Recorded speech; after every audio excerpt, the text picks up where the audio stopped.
some of the best health coaches who look like they've got it all figured out. They got all the credentials, they got it going on, they look like they're healthy.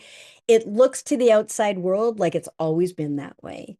But our guest today, Sarah Kloopman, is an example of it is not always that way. And in fact, once you've had some challenges, early on, when you get to the root cause of that and overcome that, you can alchemize that pain into purpose and transform lives. And I can't wait for you to hear from this incredible coach.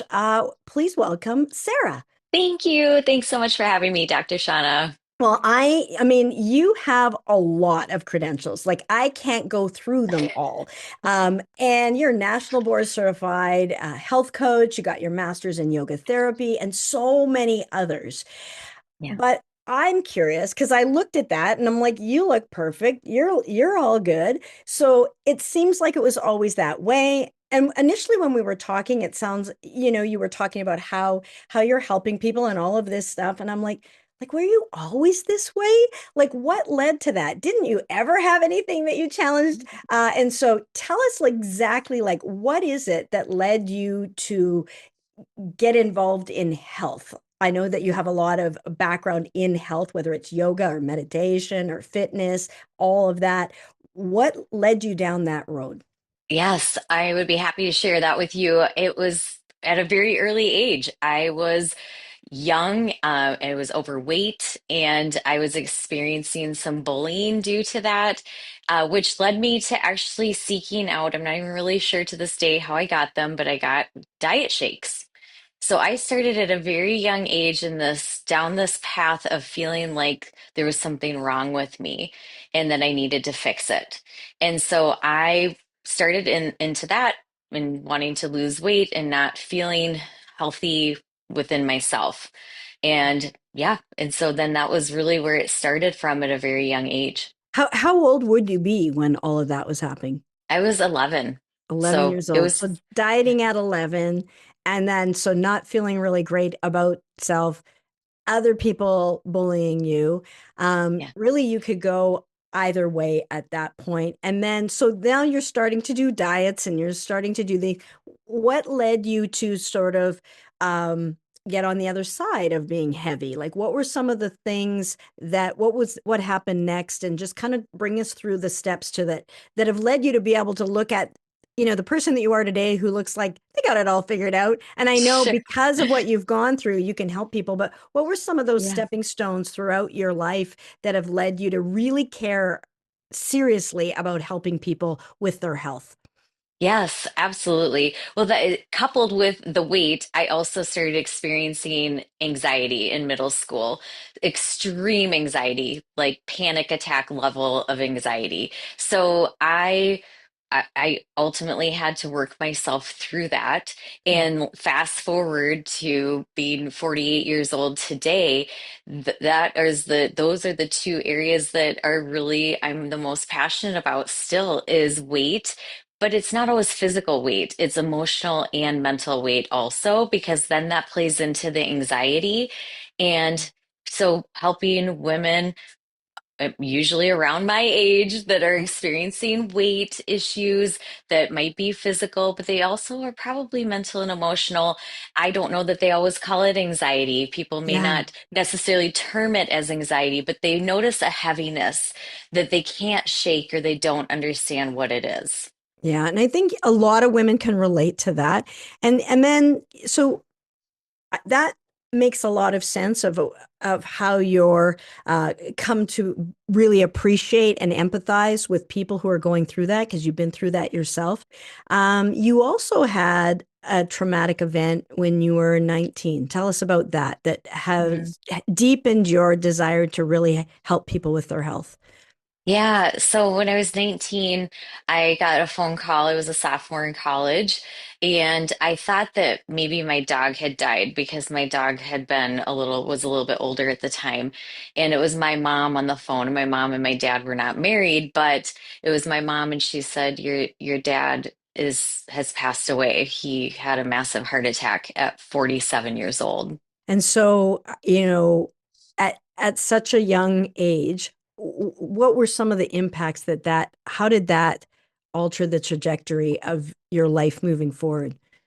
Yeah, I mean, it definitely impacted the choices that I wanted to make for myself, knowing that all of a sudden, okay, well, I have two paths. I have two choices. Any which way you go, whether it's about food or working out or just generally taking care of your mental health, because I do believe in some aspects that my dad had the broken heart syndrome kind of part of that. So that Yes. played into that emotional and mental part of it as Hmm. well.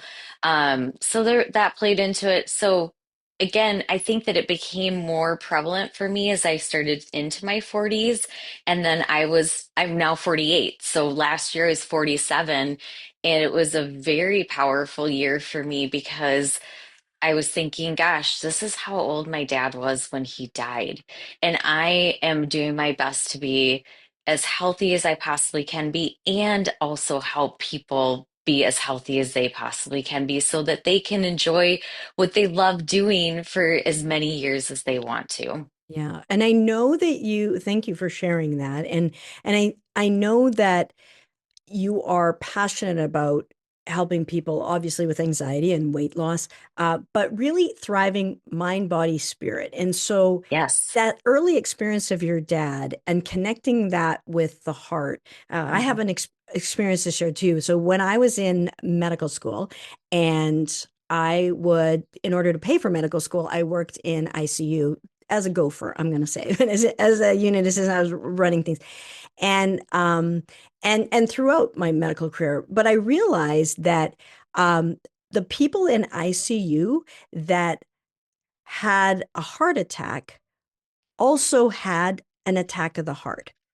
Because when you think Mhm. about why then, like those same people had the same blood pressure, the same cholesterol, the same for like years and like other people have that and don't have the heart attack, and so it's both it's both Mhm. it's combined together.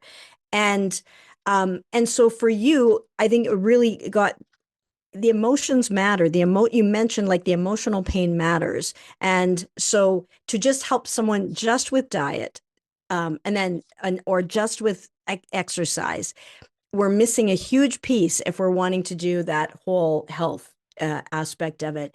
And so I Yes. think that, people can listening here. I know family members of mine and situations that have happened here, like it's not all or none, and everybody's got their own unique path, but there's certainly an element to that. It Mhm. does play a role. It's not just the lab tests that will Mhm. determine and predict what's happening. And so, if we really are wanting to help people, we want to help them on all fronts so that they really get that result, that transformation that they're looking for.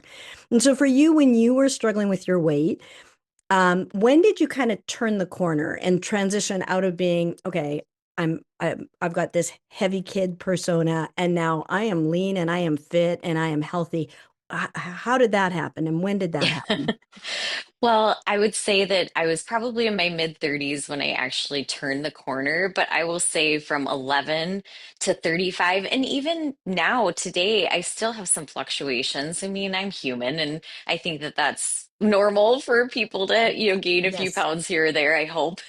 Yes. But ultimately, when you think about 11, and then I went through puberty and I lost weight. I went to college and lost weight, and then I gained weight. I backwards. I was backwards in college. Everybody loses weight when they go to college. I lost weight and then gained it Yes. towards the end. And so I was kind of always this fluctuation of not really understanding what I was doing. And I usually was doing what maybe most people do, which is trying to outwork my diet. Yes. So I was working out all the time. And then after I had my second child, I started running. And I was a self-proclaimed, like, I will never be a runner. I will never do that. That is horrible. But it was easy. It was get on your shoes and go. And so I started building up to half marathons, sprint triathlons, and all the while I was not in great shape. I mean, I was still like just trying to work out hard enough to again outrun that the food part of my Yes. life. Yeah, yeah. And you had the exercise bit down, and then it was the nutrition bit. Tell us about how you stumbled upon on the nutrition aspect. I mean, you'd been Yeah. doing fad diets, shakes from your 11 years old, but Yeah. when did you discover that nutrition piece that worked? How did that happen? Yes. Well, I think like so many things that have been brought to me in my life, that's how obviously I've learned about them. So I've learned about the running and sprint triathlons and yoga and all these different aspects of my life were brought to me, but and nutrition was the same. So I had a friend who was doing one of those bikini fitness competitions, Yes. and I don't know. Oh, we started talking. Our kids were in daycare together, and I just said, "So, what are you doing? How are you doing this?" And I started asking her a lot of questions. I said, "I do not want to get up on stage. I do not want to do that, but I would love to learn how you're eating to Yeah. look like that Yeah. because there's something to that." And then I think it was also those, you know, I think it was like late 2007, 8, 9, around there. So clean eating was really becoming the buzzword at that Right. time. Maybe Yes. maybe it was earlier than that. I don't know, but it felt like to me that was when I was starting to learn about it. So that is then enter clean eating, and all of a sudden it was understanding you could eat these foods and these are macros, had no idea what that was. Learning all of that was another piece of that puzzle that I needed. Yeah, yeah. Well, and now it seems like things were all coming into place at the right time for you, step by step. It wasn't an overnight, so we see the finish. Kind of, there's no end, there's no finish line, but we see Yes. where you are now, and it's so easy for people to misjudge or forget. Like, okay, there was a lot of growth that happened to get you here. And so now, who are you passionate about helping? I know you're passionate about being a health coach. Who do you are passionate about helping, and like why do you care so much about that? And I'm going to wrap this all up. You can just kind of answer any of this that you want, or and what do you like best about like being able to do this work, help these people? Yeah. Well, I am very passionate about helping women who have felt similarly to what I have felt, whether, again, they've gone up and down that loop of weight gain and weight loss, feeling heavy. It doesn't, again, always mean that it's heavy weight wise, Yeah, but I think that there's such a place for mental and emotional. So, really, when we tap into or get tuned into that mental and emotional aspect of it, then that physical weight starts to drop off because yeah, we're holding on to something. And so it gets deeper. So really, I'm really passionate about helping those women that want to lose the weight, regain their strength, and really find that they're thriving in their mind, body, and spirit, as you said earlier. yeah. Love it, love it. And what do you love about when you're working with clients? I think I remember you saying that, just being able to witness people have that transformation every day, and that it's not like a radical like overhaul of everything. It's Yes. really tell us a little bit more about that. Yeah, well, and I would say too, I mean, that's just it. It's a ton, I've done a ton of trial and error. So this Yes. is trial and success and trial and error and Sure. both sides of Yes. it. Yeah. So that's where I'm really grateful that I can bring that experience to people. And honestly, women at my age probably have done some of their own trial and error already. And Hmm. some of them are already doing a lot of the right things. They're perhaps working out like what I was doing. Maybe they are missing the nutrition component. Those are the things that, again, I want to help them bring their pieces of their puzzle together and help them shift into this happier, lighter space where they feel more confident. Yeah. Love it. When in this journey so you had your own journey, you're now enjoying better health, cleaner, lighter, releasing what no longer serves you. You're now helping others do that. Um, connect the dots. So when you came to us at the Health Professional Academy, what was something that you might have been what was something that you were struggling with? Because there's more to becoming a health coach and helping people. I know we have a lot of health coaches who watch this, and they are like really wanting to do what you're doing, and they really Yeah. want to help people, and they've overcome some things too. And so for you, what were Yes. you struggling with before to actually, have the infrastructure to be able to help people? Yes. Oh my gosh. I was struggling with just simply the fact that I was floundering. I was just floundering with one foot in my career as working at the hospital. I was a development director for a local hospital for 20 years. And again, prior to that, I had wellness running in the background for me. It was always a passion for me. So I had become a group fitness instructor. I had gone to yoga training. I had gone to yoga therapy training. So I've done all these things and then went and got the health coaching degree and just finally felt like, okay, I have it all together. I have the whole package. I have all my certifications. I'm done. Okay, business, just like flip a switch, right? Yeah, and No, go and no, success. We've got all the no.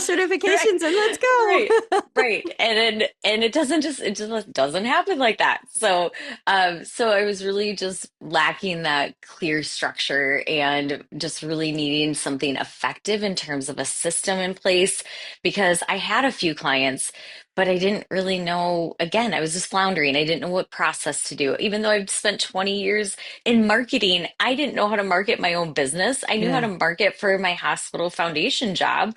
So it was really that was what I was needing was just to bring it all together and help me deliver results to my clients that they deserve alongside of me being able to build a business that is helpful and successful at the same time.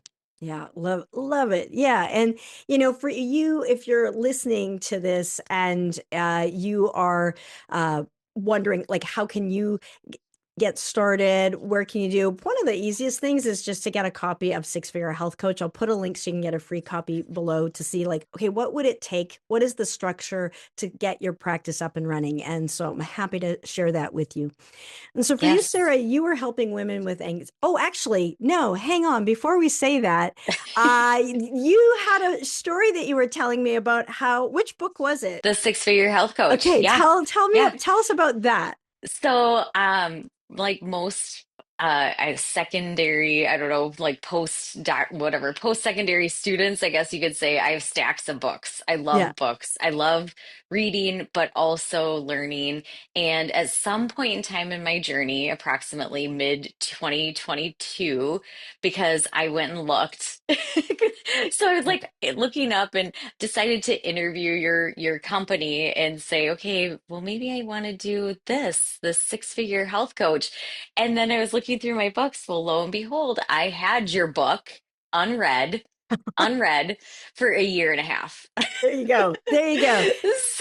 So it popped up just at the right time, and so it was like you were a celebrity to me at that point. I was so excited. I was like, oh my gosh, she's written a book. This is amazing. She's got the system in place. She knows exactly how to help me. Yeah, and it's been so good. So yeah, I really want people to have that. It's not uncommon for people to have books and not read it. I mean, we have a voracious appetite. We can't always digest everything that we have.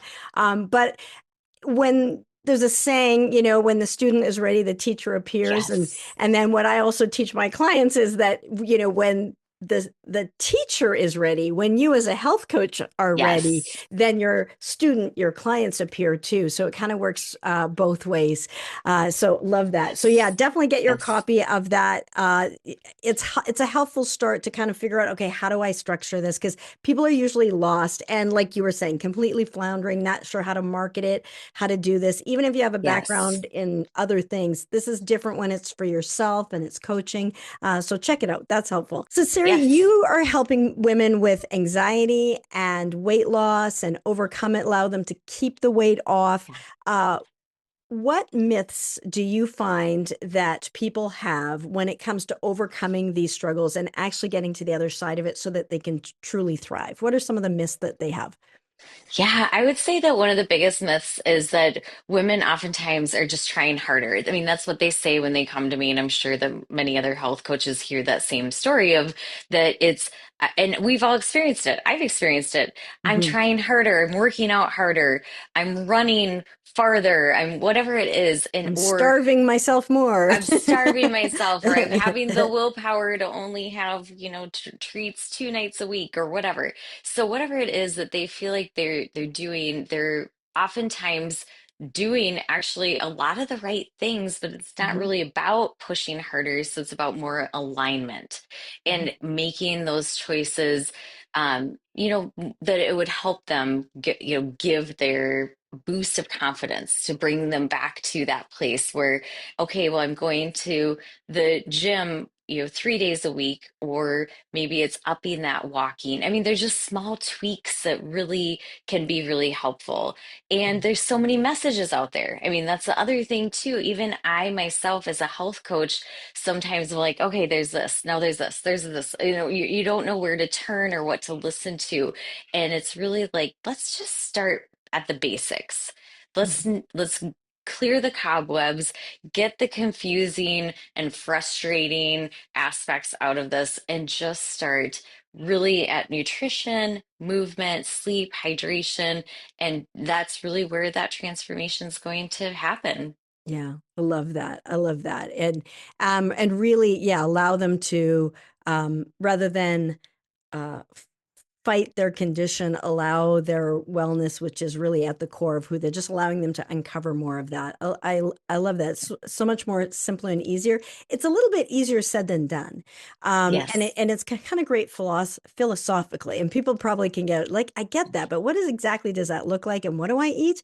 And so I think that's where you and people, well, I'll let people know how they can get in touch with you and make, and maybe have you be that guide on the side to help them actually put that into practice. Like, what does that actually look like? Because if you have a lifetime of guilt and shame and beating yourself up and starving yourself and over exercising and really not being really kind to it's hard to do that on your own and overnight.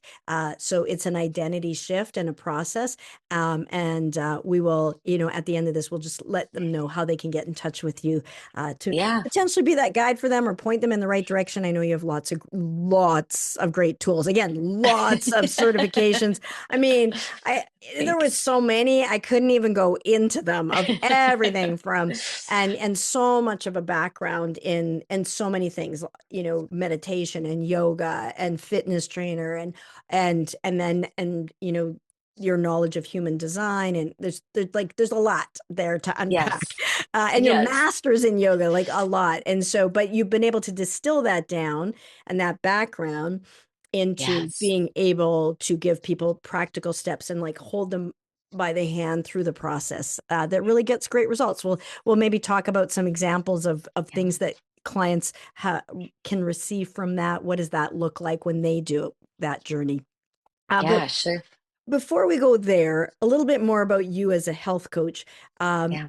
this journey to become a health coach, it's so much more than the transformations that you help, and so much more than any income that you earn. It's, we were talking earlier about we don't feel like this is something that we would retire from because it feels so good to be a part of this. Like, why would we want to stop when it feels so good? But how Yes. have you grown as a health coach? Tell us about like this journey to become a health coach, which I feel like is like the best career on the planet. Tell us how you personally have grown through this process. Well, it's interesting because over time, and we haven't even spoken about, we've talked a lot about actually the weight aspect of my transformation. And one of the pieces that I want to make sure to mention that is also the transformation that I made on my mental emotional journey. And that Mhm. was learning meditation. And I was actually on medication for anxiety at that time and met somebody who was able to help me with that. And it's interesting because, again, all these pieces of this puzzle really helped me transition into my own coaching business and brought a whole new perspective of freedom and flow and fulfillment. So I can, from that perspective, I can own my life and be able to bring in all these tools that I want to take care of myself, but also take other, bring to my clients as well. So it gives me that clarity, it gives me that confidence.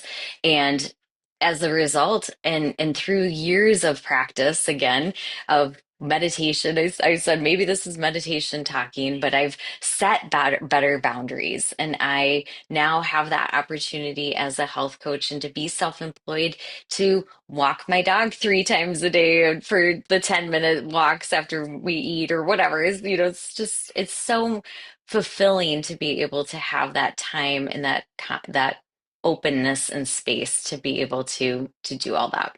Yeah, I mean the freedom, whether it's time freedom, uh, belief freedom, mental, emotional freedom, location freedom.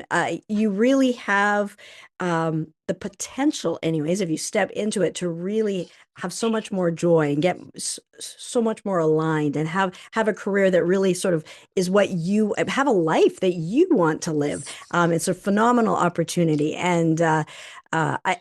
I'm so grateful that I stumbled upon health coaching years ago. And then now I'm so grateful that I am able to connect these health coaches with actually being able to like bring that to fruition, actually, Yes. have those practices. Because otherwise it feels like, you have so much potential, but it feels very, Yeah. well, it's like torture actually to not actually be able to help someone when you really want to. Because I know how that was for me before I'd figured Yeah. out, a process to do that I share with you guys. It, Yeah.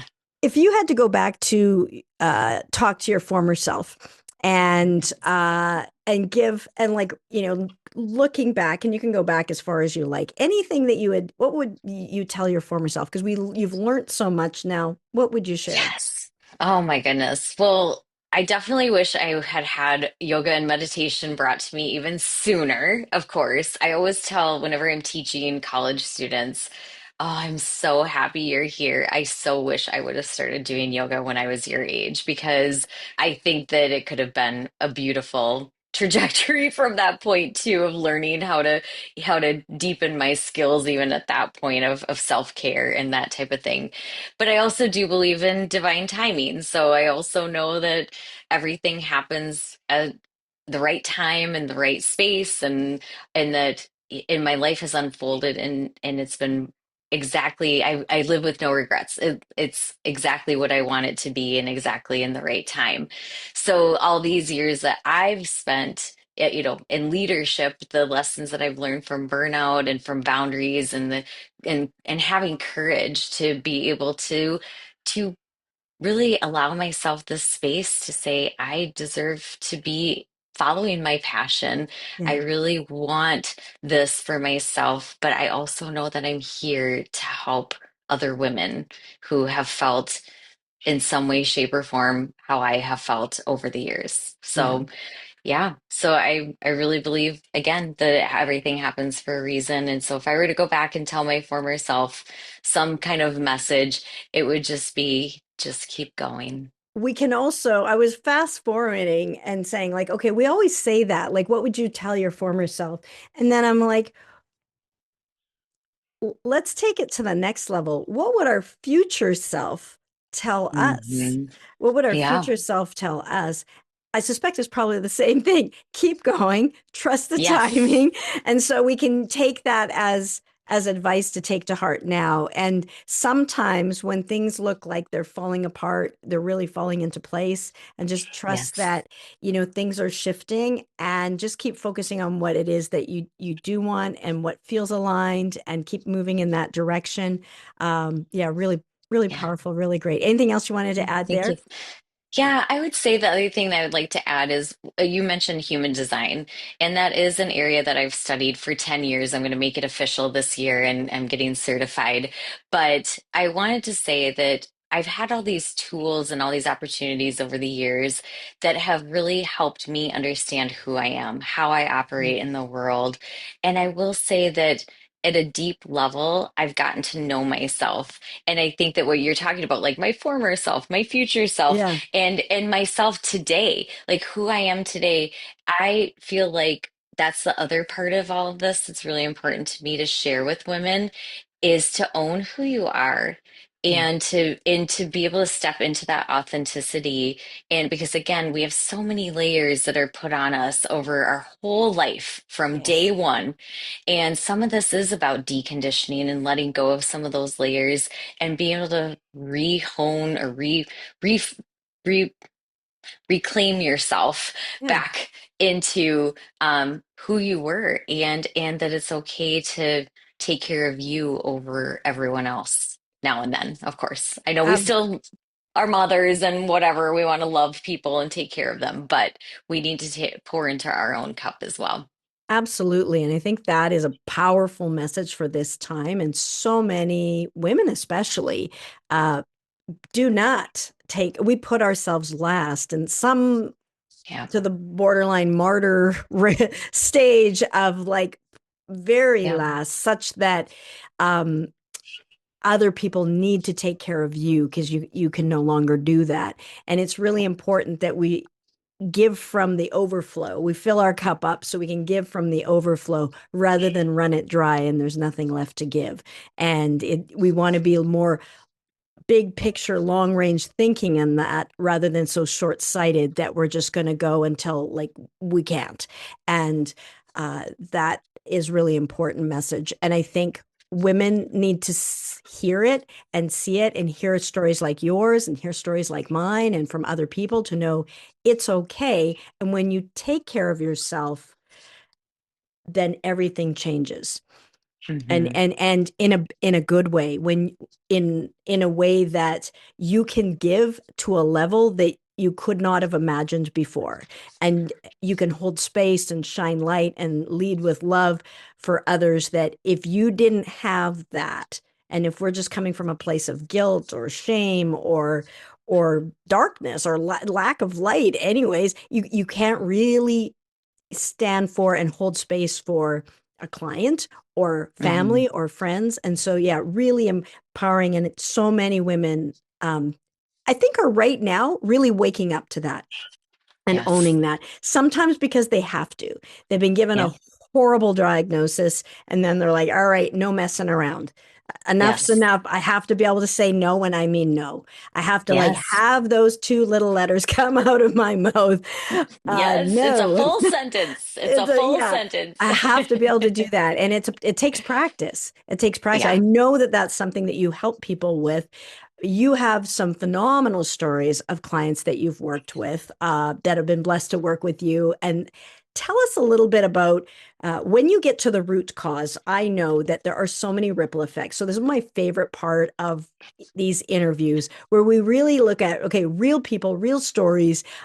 What are some of the spin-off benefits? So they might come to you for one thing, like it's weight loss or something like that, or anxiety. But the Yeah. spin-off benefits of what changes in their life, it's like, Yes. let that be an inspiration. Like this is worth going after and unpack all Mhm. these gifts. Share a couple of stories just before we're finished here.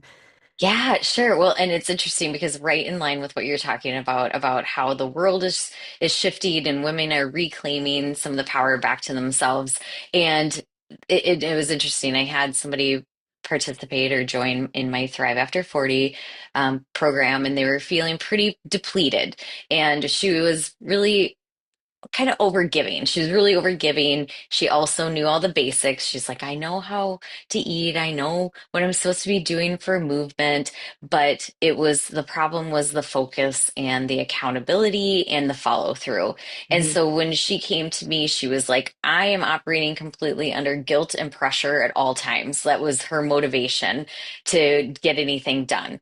And what she has come back with is that she has really uncovered that, taken out that inner dialogue, that harsh inner dialogue and self-criticism. And she's come back to noticing that she can, let go of stress and Yeah. reclaim the energy back to herself. She has set boundaries. She has brought in joy in what it is for her. And she knows in her body, if that doesn't feel like joy to me, I don't want to do it. And Yeah. so she said for the first time in her adult life, she feels calm and present. And I think that that's amazing, but also people are noticing around her. And that was that was a big deal for her. She said, my husband's noticing the difference, my adult children are noticing the difference. And that, like you said, was that ripple effect of people noticing that something has changed. And she's Yeah. advocating for her own self-care without any guilt. It's not something that's easy for people to do on their own or overnight. It's a bit of a process, but it definitely can happen. It happened for me, it happened for you, and it can happen. And it's a journey. Like it's not like we'll never ever again say yes when we meant to say no. Like we're going to do that, but becomes better and better and better when we get to establish clearer and clearer boundaries and being able to just take a moment and have the choice to listen to what is it that we're really wanting to do, what's aligned and what's not aligned. I love that. So Yes. powerful. Yes. And it has a ripple Yes. effect. And once you've done it, it just gets easier and easier to do it again and again. So I think Yes. that's an important skill. Too bad they don't teach that in school. Another example Yes. that you have, maybe. Yeah, well, and I would say too, if I can just tie in one more comment about that, is I Yeah. really feel like my expertise and my education between health coaching and yoga therapy and lifestyle medicine really helped blend all that together for her. Because she came to me wanting or needing more of the emotional, spiritual tools. And so she wanted the better health. She wanted all those things, but it was even more powerful because she found peace and confidence and freedom by the combination of all of it together rather than just, oh, I just want to like lose 20 pounds. It's like there's so much more to it than just losing 20 pounds. Yeah. So I would say then moving into another client that I worked with, again, it was another situation of a constant loop of anxiety that she was experiencing, a lot of overthinking, a lot of self-doubt. And so she was really looking for a place to help her find her purpose, Hmm. help her reduce her stress. She was successful. She is successful. She's high functioning. She's always taking care of other people. And it was exhausting her. She was mentally, emotionally, and physically exhausted. And so then on top of that, the anxiety was, I felt isolating. It felt very lonely to her and felt like she was the only person really experiencing all of that. So really through our work together, we were able to kind of dissect that a little bit and look at that these tendencies weren't flaws. She's not broken. There's nothing to Right. fix, but there are patterns that we bring in our lives and helping her understand that and see that. Then everything started to shift for her. So she was really working on bringing in those pauses. She's noticing, she's like, I really overreact or react, not necessarily always overreact, but I react immediately. And so that's where this caring for other people, it's like, oh, I'll do this for you. Oh, Mhm. she's constantly like jumping to take care of other people. And when she started to notice she was bringing in those pauses and breathing even right before she was responding, she was able to take that step back and really reduce her level of stress and anxiety that she was experiencing and that she was used to at that point. Yeah, huge. The power of the pause, just and to be able to do that. And most people often are quite reactive. Generally, initially, unless we do something intentionally. I think a lot of people operate that way. And especially someone who, to the outside world, high functioning, success, like part of that was that reactivity was rewarded. Hmm. Act fast, act quick, jump in, do that. And so we get rewards monetarily or accolades or praise. But then we're not really giving then we can get to burnout and we're exhausted and we're trying to figure everything out and do everything for everybody and it's like it's just not sustainable. So the Yeah. power of the pause and to be able to set those boundaries, get aligned, again, huge. Those are really huge. I love talking with you, Sarah. How can people, if they're like, man, I wish she could do that for me, do that for me, Yes. if they have questions, how can they get how can they get in touch with you? Yes. Yeah, what's the best way for them to reach out? Yeah, I would say the best way is to go to my website to thrivewithcoachsarah.com because right there you can watch my story, my quick story, and learn a little bit more about me and how I work with a client.